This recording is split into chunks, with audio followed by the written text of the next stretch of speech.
All right, tip number one, because we're jumping in straight away, is about your weapons and your armor. And that's because the game doesn't do a very good job at explaining what's going on with gear.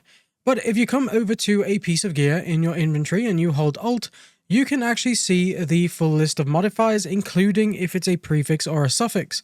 Now, this took me a while to wrap my head around, and basically you'll get your item as a white item. Yeah, of course, that will have no prefixes or suffix on it.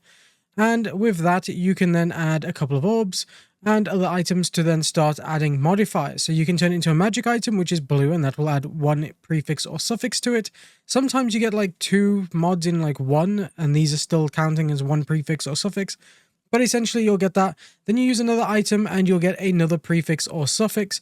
And then you can upgrade the item to a rare, and then you'll get another prefix or suffix, and so on as you use exalted orbs from when it becomes a rare.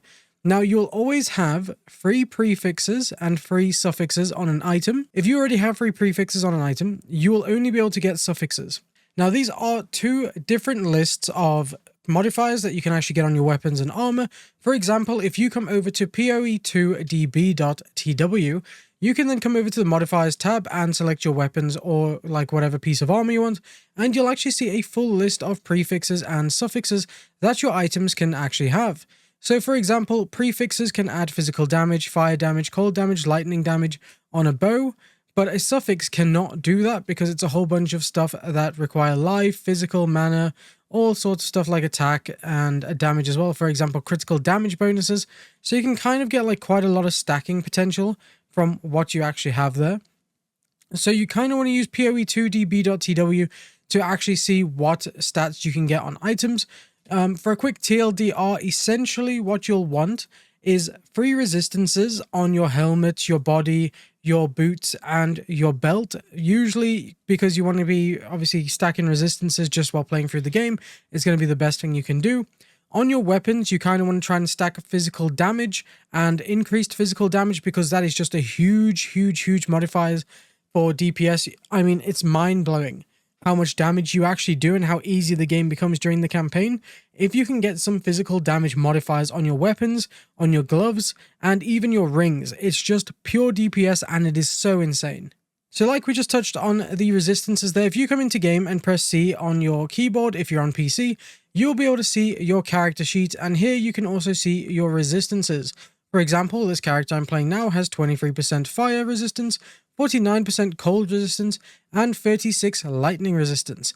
Now, I believe these cap at 75% through the game, but people will actually say that you kind of want to keep your resistances in tow of your level. So for example, I'm level 59, so I should try to aim for 59% resistances to make the most out of that during the campaign. Now, obviously, in endgame, you are going to want to start building up your chaos resistance too, which you can start doing slightly in the campaign, but as you get towards endgame, you'll start building that up a lot quicker.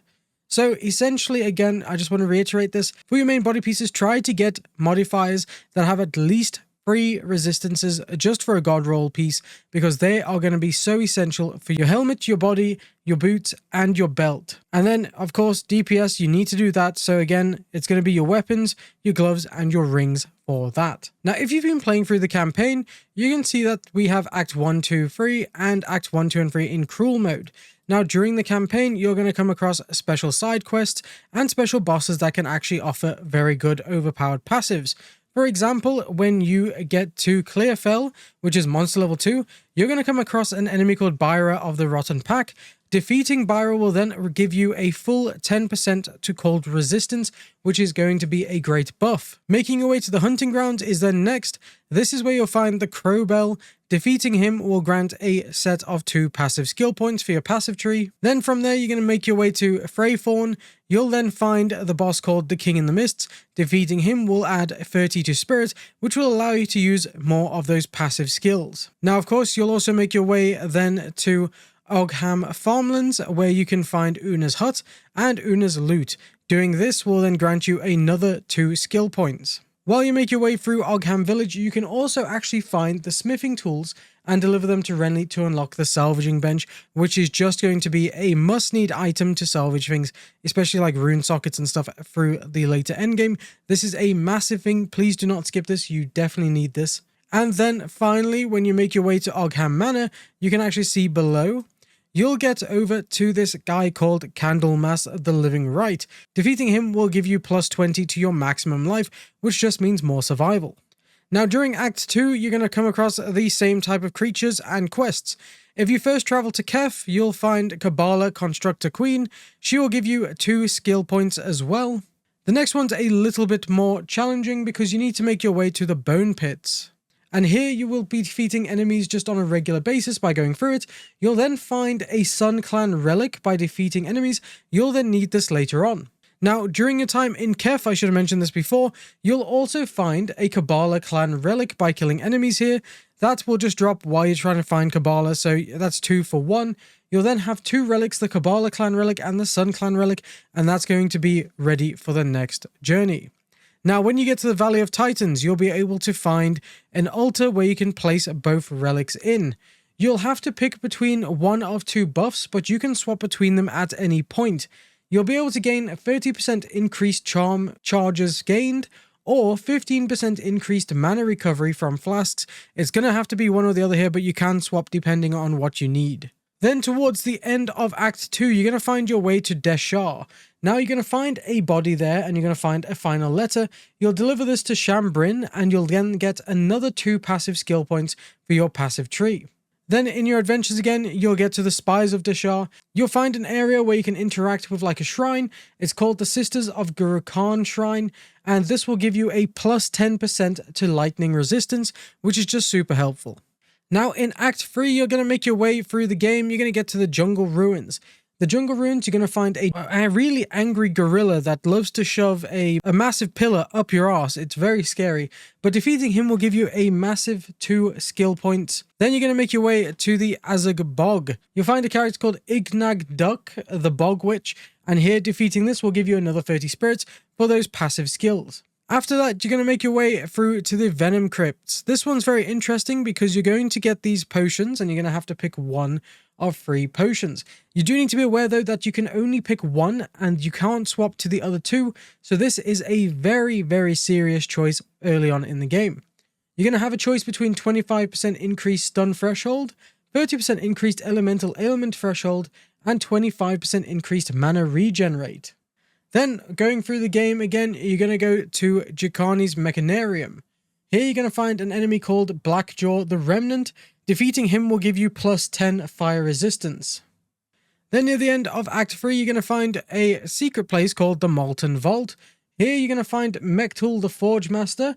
Defeating him, you'll then go back to the base camp and you'll unlock the Reforging Bench, which is actually a very cool feature. Then in Agorot, when you do a few things, I don't want to spoil too much for the story, you're going to find a sacrificial heart. You can then actually use this as an altar and you'll gain 2 passive skill points. The sacrificial heart apparently can also drop from enemies in Utzul. Right, then you're going to make your way through Act 1 in Cruel difficulty. Here you're going to find yourself going back to Byra of the Rotten Pack. Defeating Byra gives you another 10% to cold resistance. Then you're going to find Crowbell again and get another 2 passive skill points. This time you're going to go to the Ogham Farmlands and find Una's Loot again for an extra 2 passive skill points. And of course, make your way back to Ogham Manor to kill Candlemas the Living Right for this time 8% increased maximum life. Okay, in Act 2, you're going to make your way back to Kef again. Here you're going to defeat Kabbalah Constrictor Queen for another 2 passive skill points. You're going to find the Kabbalah Clan relic while killing enemies here. And of course, you're going to have to do the same thing in the Bone Pits to get the other Sun Clan relic. So once you have both relics, you need to make your way to Valley of the Titans, where you'll have to choose between 1 or 2 buffs. Again, this time you can swap between them, and you can pick between 30% increased charm charges gained, or 15% increased life recovery from flasks. And again, you're going to make your way to Deshar, where you're going to find the body and find the final letter, and deliver it to Shambrin once again for an extra 2 passive skill points. Here you're going to make your way through to the Spies of Deshar again and click on the Sisters of Guru Khan Shrine, and that will give you an extra 10% lightning resistance boost. Now Act 3 is more of the same again. You're going to make your way over, kill Silverfist in the Jungle Ruins for 2 passive skill points. You're going to make your way to kill the Bog Witch for 40 spirit this time in the Azog Bog.